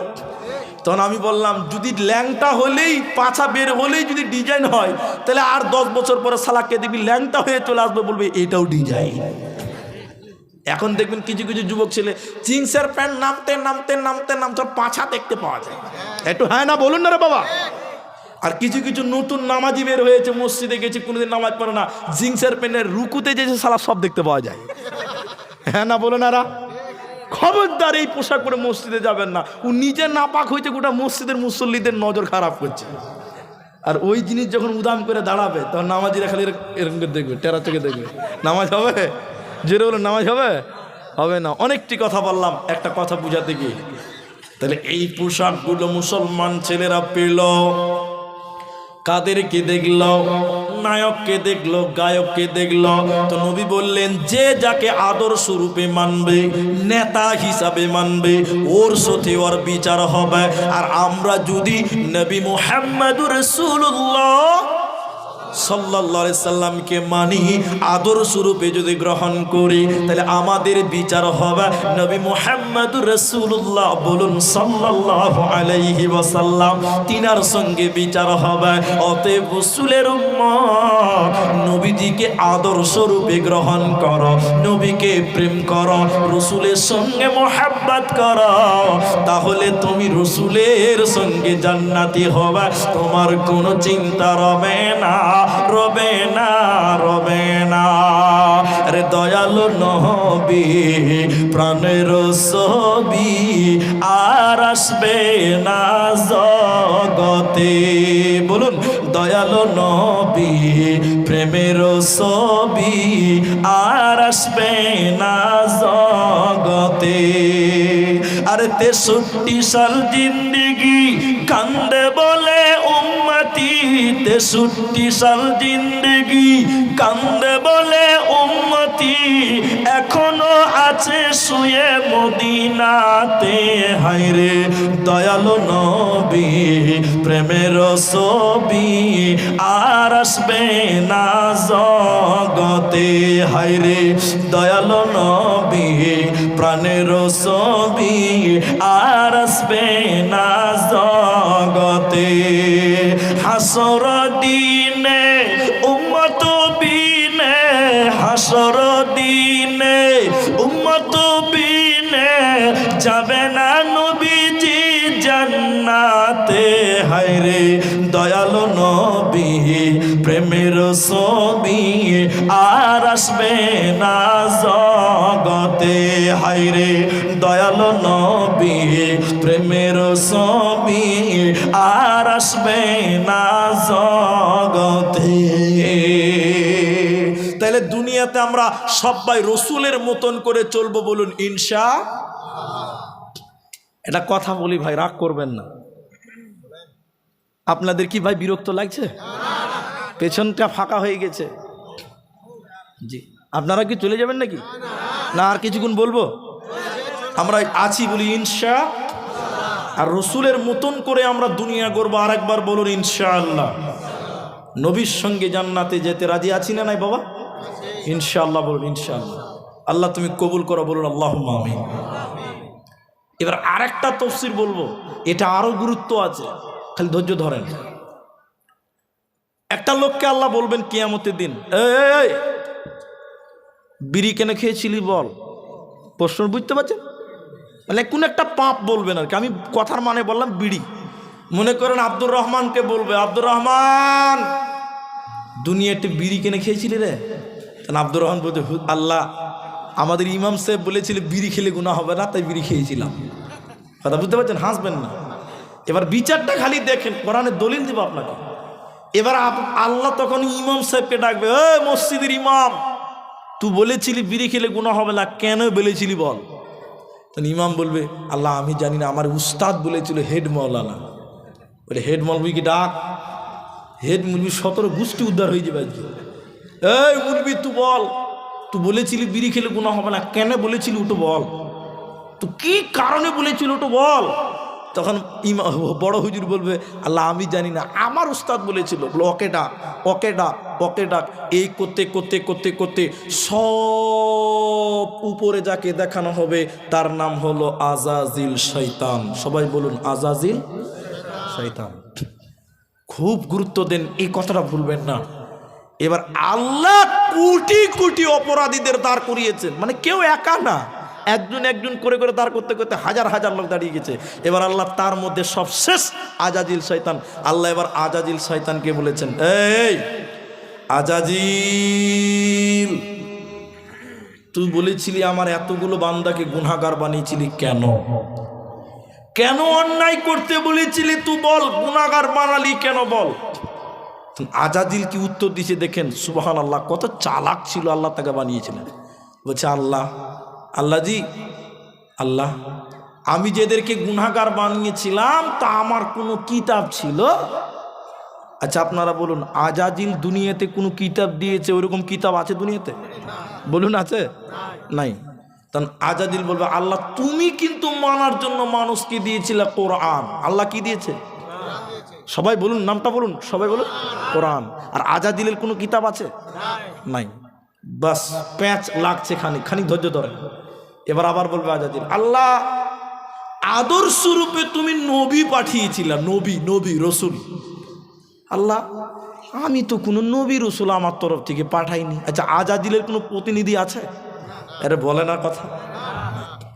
আল্লাহ তোমার নবী ছিল, আল্লাহ তোমার কোরআন ছিল, এরপরও তারা তোমাকে মানে নাই, তোমার নবীকে মানে নাই। আল্লাহ আমার কোনো কিতাব ছিল না, আল্লাহ আমার কোনো প্রতিনিধি বা কোনো নবী ছিল না, এরপরও আমাকে মেনেছে। বলো আমার কি দোষ আছে বলো? সেদিন মরবে সবাইকে গলায় দড়ি দিয়ে টেনে টেনে জাহান্নামের দিকে নিয়ে যাওয়া হবে। অতএব মুসলমান, আমাল করলে হুঁশিয়ার হয়ে করিও, না হলে কিন্তু সেদিন বাঁচার উপায় রবে না। আল্লাহর নবী বলছেন কিয়ামতের দিনটা কত কঠিন, কত জটিল। মায়েরা বোনেরা আমার, মানুষেরা মেহসারের ময়দানে যখন উলঙ্গ হয়ে দাঁড়াবে কানতে কানতে মানুষেরা, হাজরাতে আদম আলাইহিস সালামের কাছে দিয়ে বলবেন আব্বা, আদম নবীকে বলবেন আব্বা আপনি প্রথম মানুষ, আপনি প্রথম নবী, আপনি একটু আল্লাহকে বলে দেন বিচার যেন আল্লাহ তাড়াতাড়ি করে দেয়। হাজরাতে আদম আলাইহিস সালাম বলবেন না, আল্লাহ আজকে এত রাগান্বিত হয়েছে, এত রাগান্বিত হয়েছে, আল্লাহকে বলতে পারবো না। সেদিন নবীরা মাটিতে হাঁটু গেড়ে দাঁড়া হবে, সেদিন নবীরা মাটির উপরে হাঁটু গেড়ে দাঁড় হয়ে এই রকম হাত তুলে বলবেন ইয়া নফসি ইয়া নফসি, বাঁচাও বাঁচাও। সেদিন মানুষদেরকে কেউ বাঁচাতে পারবে না, শুধুমাত্র রাহমাতাল লিল আলামিন নবী মুহাম্মদুর রাসূলুল্লাহ তিনি অনুমতি সাপেক্ষে তার উম্মতের জন্য সুপারিশ করবে, বাকি কেউ সেদিন সুপারিশ করতে পারবে না। তাই আল্লাহ আয়াতুল কুরসির ভিতরে বলেছেন, আল্লাহ মান যাল্লাযী ইয়াশফাউ, বলো বলো বলো কে তোমাদের জন্য সুপারিশ করবে?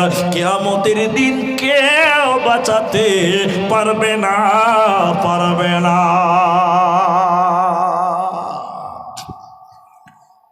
আমি ঘরের কথা বলছি। এবার জুমার দিন নামাজ পড়ে বের হলাম, অনেকদিন আগেকার কথা বলছি, অনেকদিন আগেকার কথা। আমার বংশে আমি একাই মুলবি, কথা বললেন, আমার বংশে কোনো আলেম নাই, আমি একাই আলেম। তা আমার এক আত্মীয় সোশ্যাল মিডিয়ার যুক্ত, বললাম না নামটা, বললে ও খবর চলে যাবে হেড অফিসে, কালকে আমাকে ফোন করে বলবে তুমি আমার কথাটা আবার জালসাতে বলছো, ওই জন্য বলছি না, এটা সোশ্যাল মিডিয়ার যুগ। আমার এক আত্মীয়, মানে খুব নিকট আত্মীয়, আমাদের বংশ আর কি, আমাকে বলছে যে বেটা, আমার নাম ধরে বলছে, বাস জান্নাত পেয়ে যাবো রে বেটা, আর কিছু দরকার নাই। তো আমি বললাম যে তুমি এত কনফার্ম হচ্ছো তুমি জান্নাত যাবে, তুই কী করে এত কনফার্ম? তোকে কষ্ট করে মুলবি বানালাম, তুই জানিস না একটা মুলবি যদি বংশ হয় তো 7 গোষ্ঠী জান্নাত যাবে। এরকম কথা বলেন আপনাদের দিকে? মনে জান্নাতটার খালুর বাড়ি আর কি, সবাই যা খালি দেখি, একটা মুলবি হলে 7 গোষ্ঠী জান্নাত যাবে, এরকম প্রবাদ আছে না? আপনাদের এবার বলি, এত সস্তা নয় জান্নাতটা। ইব্রাহিম আলাইহিস সালাম, তার বাপের নাম আজর। মাশাআল্লাহ, কে বললো কথাটা? আপনি। আজর কি করতেন তিনি? খুব নফল নামাজ পড়তেন। হ্যাঁ বলছে, হ্যাঁ। আরে খ্যাপা, মূর্তি পূজা করতো। মূর্তি বানাতো আর বিক্রি করতো, কথা বুঝতে পারলেন? মূর্তি বানিয়ে বানিয়ে কি করতো? এই কথাটা শুনলে আপনার একটা জ্ঞান হবে, আমার বিশ্বাস আছে এটা। একদিন ইব্রাহিম আলাইহিস সালাম বলছেন যে আব্বু আপনি মূর্তি বানায়েন না, এই কাজ করিয়েন না, অন্যায়, আমাকে মানেন আর আল্লাহকে মানেন, আল্লাহ আপনাকে জান্নাত দিবে। আজর তখন বলছে বেটা যা বলেছ একবার, দ্বিতীয়বার বলিও না। বাস, বাপের বেটার কথা বাপ মানল না। কিয়ামতের দিন বংশে একটা মুলবি হলে 7 গোষ্ঠী জান্নাত যাবে। শুনেন এবার কি হয়েছে। ইব্রাহিম আলাইহিস সালাম নবী ছিলেন, জলিলুল কদর নবী ছিলেন। তার বাবা আজর ধুলোবালি অবস্থায়, মায়ের আমার ধুলোমলিন অবস্থায়, ক্লান্ত অবস্থায়, উস্কো উস্কো চুল, পাগলের মতন চেহারা, ওই রকম ক্লান্ত হয়ে পাগলের মতন কিয়ামতের দিন থাকবে। এবার ইব্রাহিম আলাইহিস সালামের বাপের অবস্থা। ইব্রাহিম আলাইহিস সালাম এসে বলবেন আব্বা দুনিয়াতে বলেছিলাম আমাকে মানেন, আল্লাহকে মানেন, আল্লাহ জান্নাত দিবে। এখন বুঝতে পারলেন না মানার কত সাজা। আজর তখন ইব্রাহিম আলাইহিস সালাম কি বলছে জানেন? বেটা আজকে তুমি যা বলবে আমি তোমার বাবা তাই মানব। সুজা হলো কিন্তু শেষ। আমাদের দিকে কি বলে, গাধা পানি খেলো কিন্তু আগে ঘোলা করে খা, আগে পা দিয়ে পানিটা ঘোলা করো তারপরে পানি। ইব্রাহিম আলাইহিস সালামের বাপ বললেন ইব্রাহিম আজকে কিয়ামতের দিন আমি ওয়াদাবদ্ধ হচ্ছি, শোনো তুমি আমাকে যা বলবে আমি তাই মানব বেটা, কিন্তু এখন মেনে কোনো লাভ হবে না। এবার বলছে ঠিক আছে আব্বা দেখি কি করা যায়। ইব্রাহিম এবার আল্লাহকে বলছেন আল্লাহ তুমি আমাকে ওয়াদা দিয়েছিলে, আল্লাহ আমি যা চাইবো তুমি তাই দেবে। আল্লাহ তুমি আমাকে ওয়াদা দিয়েছিলে আমি যা চাইবো তুমি তাই দিবে। আল্লাহ আমি আব্বা আমি ইব্রাহিম জান্নাতে যাব, আমার বাপ আজর জাহান্নাম যাবে। কেমন কষ্টের ব্যাপার, কেমন লাগছে আল্লাহ, তুমি ওয়াদা করেছো আমি যা চাইবো তুমি তাই দিবে।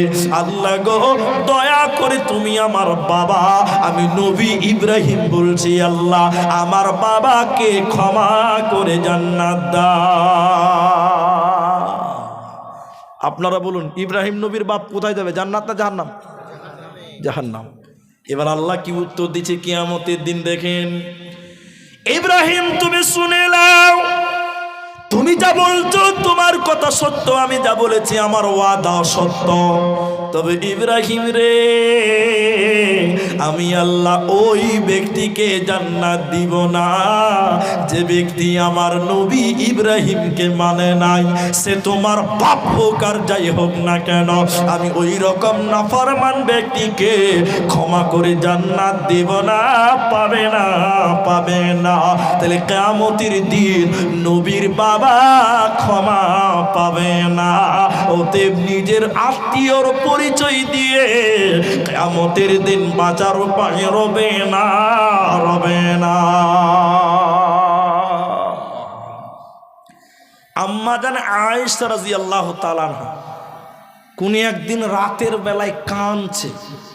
কেন কাঁদছে? নির্জনে কাঁদছে আম্মা জান আয়েশা রাদিয়াল্লাহু তাআলা আনহা। এবার আল্লাহর নবী বাড়িতে এসে দেখছেন আয়েশা কাঁদছে। আচ্ছা স্ত্রী যদি কাঁদে স্বামী যদি দেখে জিজ্ঞাসা করবে না? আল্লাহর নবী বললেন আয়েশা কাঁদছো কেন? মায়েরা শুনেন হাদিসটা। আয়েশা তুমি কাঁদছো কেন? কে তোমাকে বকলো? কে তোমাকে বকেছে বলো? তার আম্মা জান আয়েশা বলছেন হুজুর আমাকে কেউ বকে নাই, কেউ আমাকে মারে নাই, তাহলে তুমি কাঁদছো কেন? মা আবার শোনেন। আচ্ছা এই কথা বলছেন আর আল্লাহর নবী আয়েশার চোখের পানি মুছে দিচ্ছে। একটু বুঝার চেষ্টা করি। বাবা এদিকে এদিকে আমার দিকে তাকান। আপনার স্ত্রী কাঁদছে, আপনি যদি যে চোখের পানি মুছে দেন আর বলেন কেন কাঁদছো, তাহলে স্ত্রী বুঝবে যে আমার স্বামী আমাকে অনেক ভালোবাসে, বুঝবে না? আল্লাহ নবী নিজের চোখের পানি মুছে দিচ্ছে নিজের হাত দিয়ে। তা আয়েশা বুঝতে পারছে যে রাসূলুল্লাহ আমাকে কতটা ভালোবাসে। এই চান্সে একটা পরীক্ষা করে নিতে চাইছেন আম্মা জান আয়েশা। কি বলছে জানেন বাবা? আয়েশা তখন বলছেন, হুজুর আমাকে কেউ বকেনি, আমাকে কেউ মারেনি, আমাকে কেউ কটু কথা বলেনি, তবে কাঁদছি কেন নবী গো? দুনিয়াতে কেঁদেছি, আপনি পাগলের মতন জিজ্ঞাসা করছেন, চোখের পানি মুছছেন। ইয়া রাসূলুল্লাহ, কিয়ামতের দিন যদি আমি আয়েশা এইভাবে কাঁদি, সেদিন আপনার বিবি বলে আপনি এসে কি আমাকে জিজ্ঞাসা করবেন, আয়েশা তুমি কাঁদছো কেন? আল্লাহর নবী তখন বললেন, আয়েশা যেদিন কিয়ামত হবে, 3খানা ভূমিকম্প হবে রে আয়েশা। ওই 3টা ভূমিকম্পর সঙ্গে সঙ্গে মানুষের আত্মীয়র বন্ধন ছুটে যাবে। আয়েশা রে, কিয়ামতের দিন যদি কেঁদে কেঁদে মারা যাও, আমি তোমার স্বামী সেদিন এসে তোমাকে জিজ্ঞাসা করব না, আয়েশা তুমি কাঁদছো কেন? অতএব স্বামীর পরিচয় দিয়ে, স্ত্রীর পরিচয় দিয়ে স্বামীর পরিচয়ে কোনোদিন বাঁচবেন না। স্বামী ভালো বলে বাঁচা যাবে না। মায়েরা আমার, বোনেরা আমার, কিয়ামতের দিন 2 জন নবীর বিবিকে আল্লাহ জাহান্নামী বলবেন। কিয়ামতের দিন 2 জন নবীর বিবিকে আল্লাহ জাহান্নামী বলবেন। ওই 2 জন নবীকে আল্লাহ তাবারাক ওয়া তাআলা বলেন, উমরাআতা নূহি উমরাআতা লুতিন। হযরতে নূহ আলাইহিস সালাম আর হযরতে লূত আলাইহিস সালাম, এই 2 জন নবীর স্ত্রী, এই 2 জন নবীর বিবি কিয়ামতের দিন আল্লাহর জাহান্নামী হবে। স্বামী নবী হওয়ার পরেও ওর জান্নাতি হবে না, পাবে না, পাবে না। স্বামীর পরিচয় যদি দেন যে আমার স্বামী বড় মৌলানা, বড় বক্তা, বড় হাজি, সেদিন কোনো লাভ হবে? আর একটা জিনিস আপনাকে বুঝাবো, 1 মিনিট আমার দিকে লক্ষ্য করেন। কোনো মা 10টা নেকি বেশি হয়ে গেছে, জান্নাত যাওয়ার যা দরকার ছিল তার চেয়ে 10 নেকি বেশি হয়েছে। ক নেকি? ওটা দরকার না হলেও জান্নাত যেত, ওটা না থাকলেও কি হতো? আর ওই মায়ের একটা ছেলে, খুব আদরের ছেলে, একটাই বেটা, ও মাত্র 1টা নেকির জন্য জাহান্নাম যাবে। 1টা নেকির অভাব হয়েছে। আমার কথা বুঝতে পারছেন তো? এবার কিয়ামতের দিন এই ছেলেটা মায়ের কাছে যে বলবে, মা আপনার অনেক নেকি, মা আপনি জান্নাতি, 1টা নেকির অভাবে আল্লাহ জাহান্নাম দিচ্ছে, মা 1টা নেকি আমাকে দেন, আমি একটু জান্নাত যেতে চাই। মা কি বলবে? নেকি দিবে? হ্যাঁ, মা বলবে, তুই কে রে? জীবনে বিয়েই হয় নাই, তো ছেলে কোথা থেকে আসবে? কথা বলতে পারছে? আমার জীবনে বিয়ে হয়নি, তো ছেলে আবার কোথা থেকে? মা সেদিন পরিচয় বানিয়ে বলছি না, ইয়াউমা ইয়াফিরুল মারউ মিন আখি ওয়া উম্মিহি ওয়া আবি ওয়া সাহিবাতিহি ওয়া বানি। সেদিন ভাই ভাইকে দেখে দৌড়ে দৌড়ে পালাবে, ভাই বোন দৌড়ে দৌড়ে পালাবে, মা বেটা দৌড়ে দৌড়ে পালাবে। কিয়ামতের দিন কেউ কাউকে কিঞ্চিত পরিমাণ নেকি দিবে না, পাবে না, পাবে না। এরই নাম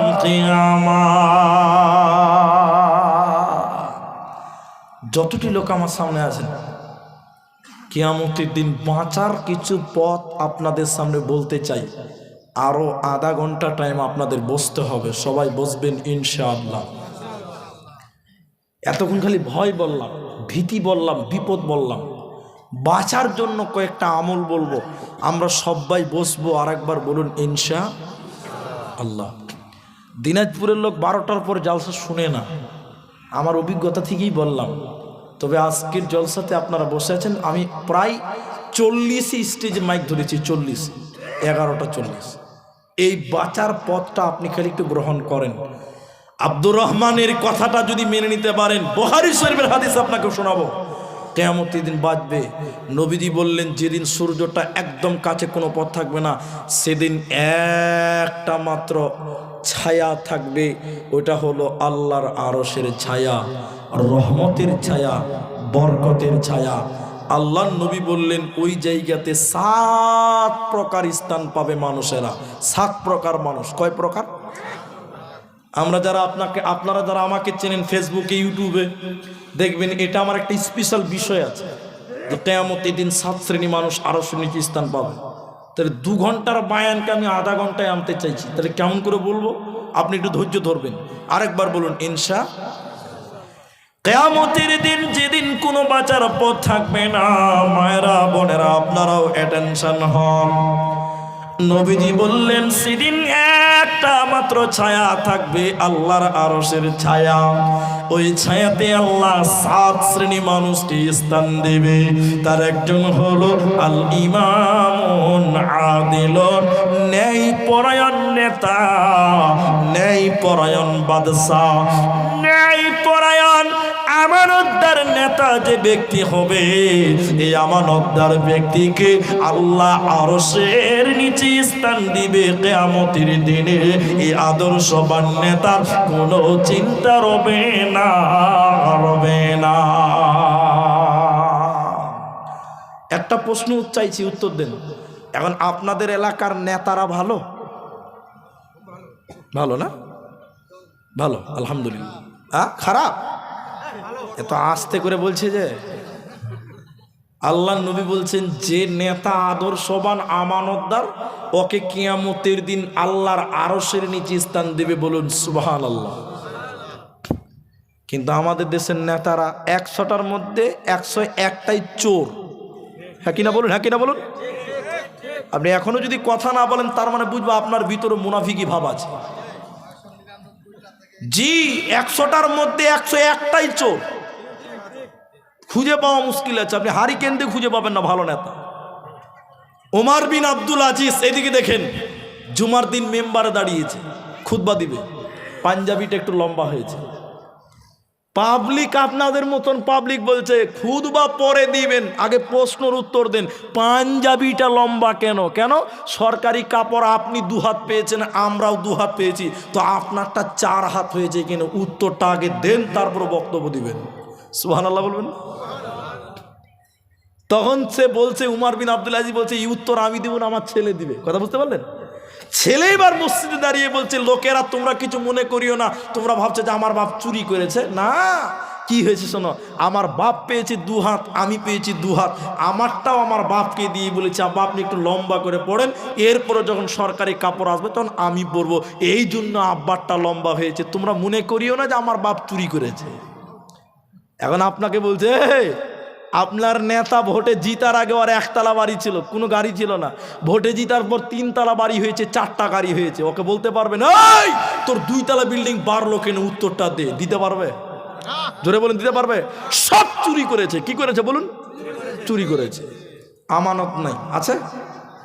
1 ঘন্টা লাগবে বলতে গেলে, শুধু আমি গুনিয়ে দিব বাঁচবে কারা কিয়ামতের দিন। হযরত উমরের মতন যে নেতা, হযরত উমর গরিবের জন্য গম মাথায় করে করে বাড়িতে বাড়িতে বিলিয়ে দিয়েছেন নেতা। সুবহানাল্লাহ বলবেন না? সেদিন পত্রিকাতে ছেপেছে, বাবজি কি ছেপেছে? পেপারে কি ছেপেছে? জাগো নিউজ 24 একটা পত্রিকা, ওয়েবসাইট আছে, ওতে লেগেছে যে আমাদের এলাকার নেতা পায়খানা খেয়ে লেগেছে। কি খেয়েছে? আসলে পায়খানা খায়নি, সরকার থেকে পায়খানা ঘর দিয়েছে, ওইটা খেয়ে নিয়েছে। কথা বুঝতে পারছেন কিনা? ওইটা সোজা করে না, ব্যাকা করে না বলে ডাইরেক্ট বলেছে আমাদের এলাকার নেতা পায়খানা খেয়ে নিয়েছে। কালকে আবার হেন থান বিল এটা লাগাইয়েন না, মাফ করছি, ইউটিউবে আবার লিখে দিবে যে নেতা নাকি পায়খানা খেয়ে নিয়েছে, তো সালা ঝামেলা হয়ে যায়। 2 নম্বর কোন লোকটা আরশের নিচে স্থান পাবে? ওয়াশাবুন নাসা ফি ইবাদাতিল্লাহ। বিরক্ত হয়ে না, আধা ঘন্টা টাইম চেয়েছে। যে যুবক যৌবন কালে আল্লাহর ইবাদত করে, যুবক রে তুমি যৌবনকালে আল্লাহর ইবাদত করো, আল্লাহ খুশি হয়ে তোমাকে তার আরশের নিচে স্থান দেবে, কিয়ামতের দিন কোনো চিন্তা রবে না। বড় দুঃখ লাগে, কষ্ট লাগে, আমাদের যুবকেরা এখন আল্লাহ মানে না, ঠিক কিনা বলুন? বেশিরভাগ যুবকেরা আজকে খারাপ হয়ে গেছে। একটা খালি কথা দিয়ে আপনাকে 3 নম্বরটা বলো, সময়ের খুব মূল্য। নারকেল বুঝেন? নারকেল, নারকেল বুঝেন না? আর ডাব, নারকেলটা বুড়া আর ডাবটা ছোড়া, কচি। আচ্ছা, আপনাদের দিকে নারকেলের দাম কত? এত দাম? শিলা নারকেল কত? 30 টাকা, 25 টাকা। এটা হ্যাঁ না বলুন না রে বাবা। আর একটা ডাবের দাম কত? 70 টাকা। কে বলছে 50 টাকা রে? 80 টাকা পর্যন্ত ডাবের দাম আছে। নারকেলের দাম 30 টাকা, ডাবের দাম 70 টাকা। কেন বলুন তো? ডাবটা হলো যুবক, কচি, ওই জন্য মানুষের কাছে মূল্য বেশি। আর নারকেল বুড়া থোপড়ি মাল, কোনো মূল্য নাই। কথা বুঝতে পারছেন? একটু হ্যাঁ না বলুন। এখন যারা বুড়া হয়েছে তারা দুঃখ করছে, তাহলে আমাদেরকে এই কথা বললো। যুবক শোনো, তুমি ডাবের মতন কচি। নবীজি বললেন, যে যুবক আল্লাহর ইবাদত করে দুনিয়া গড়বে, ওই যুবক কিয়ামতের দিন আল্লাহর আরশের নিচে স্থান পাবে, কোনো চিন্তা রবে না।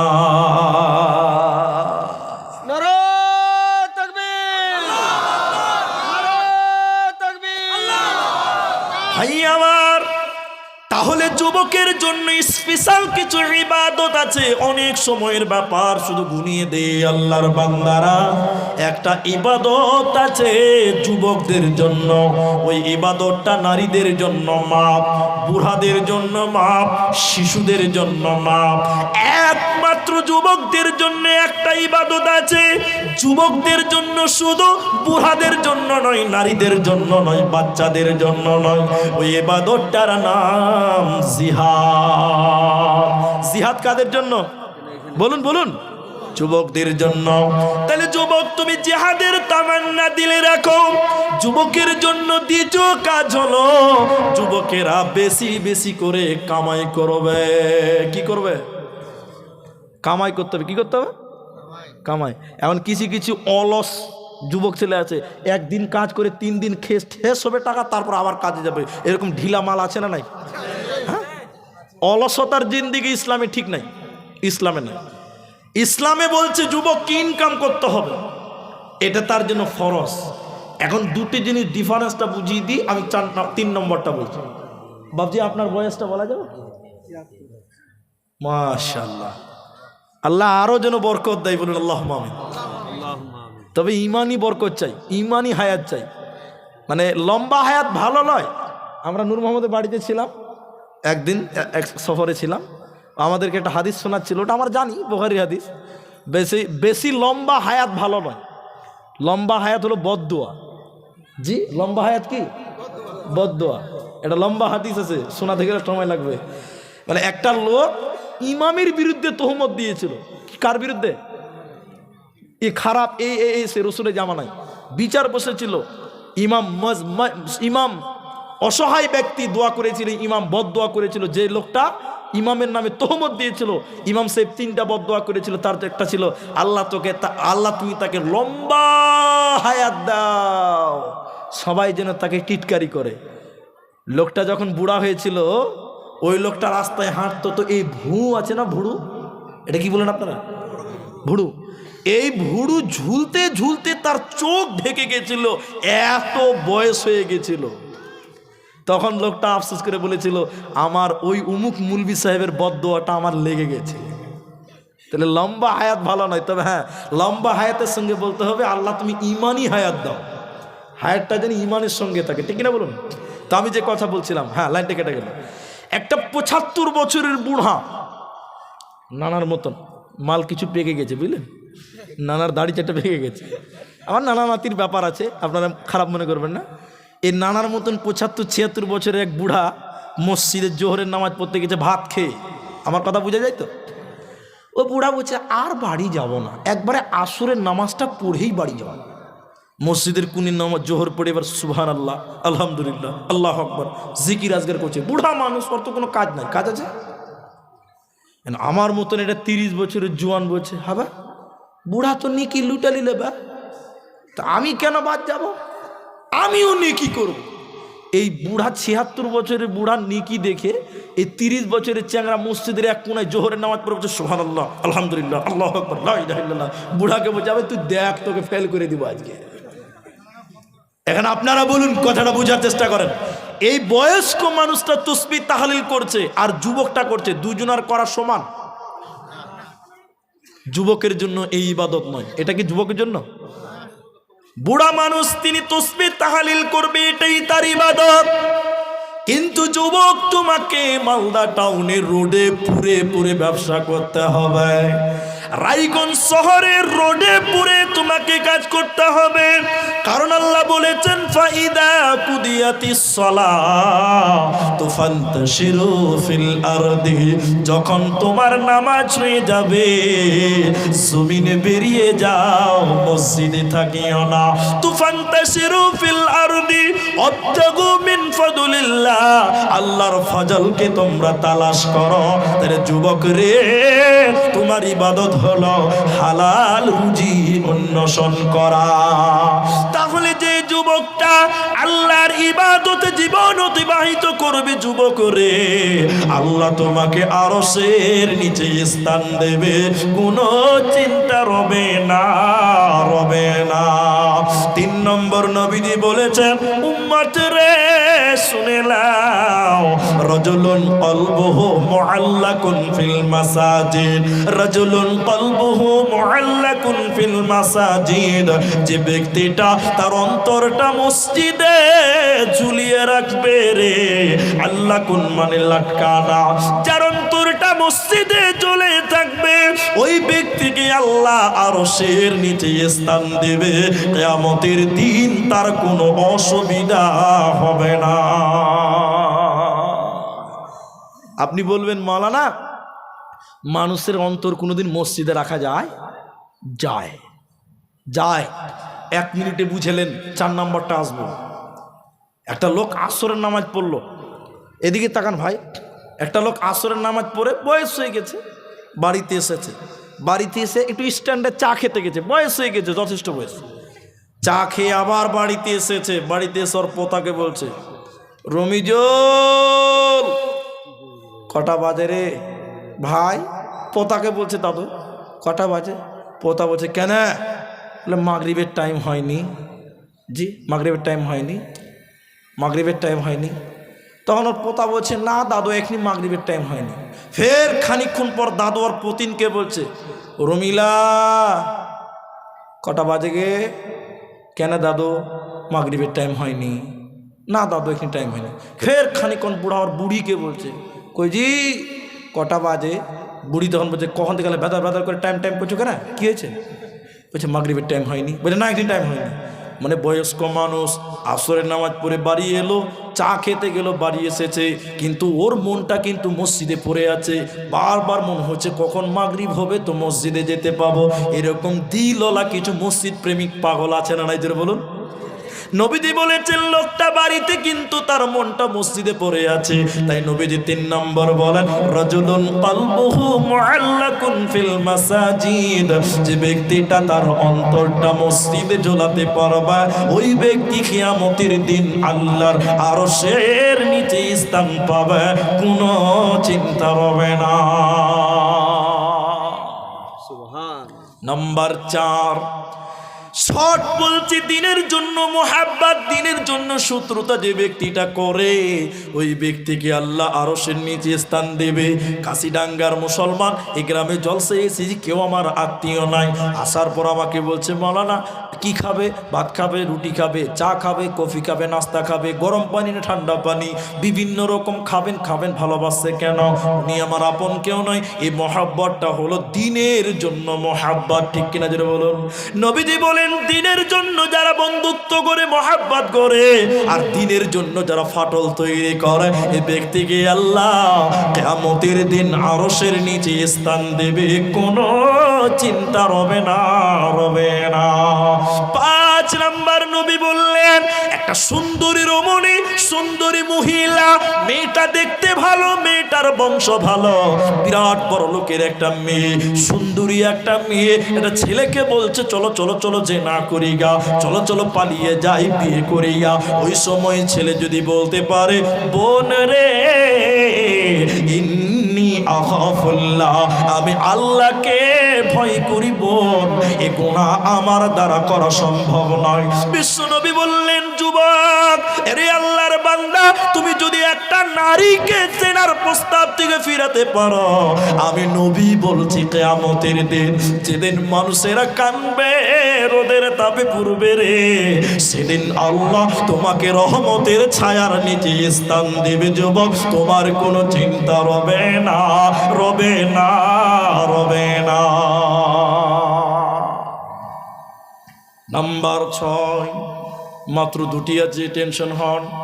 নবীজি বললেন এমন ভাবে দান করলো, ডান হাত দান করলো, বাঁ হাত জানে না, বাঁ হাত দান করলো তো ডান হাত জানলো না, মানে গোপনে গোপনে দান করলো, এই ব্যক্তিকে আল্লাহ আরশের নিচে স্থান দিবে। এখানে 2টা কথা।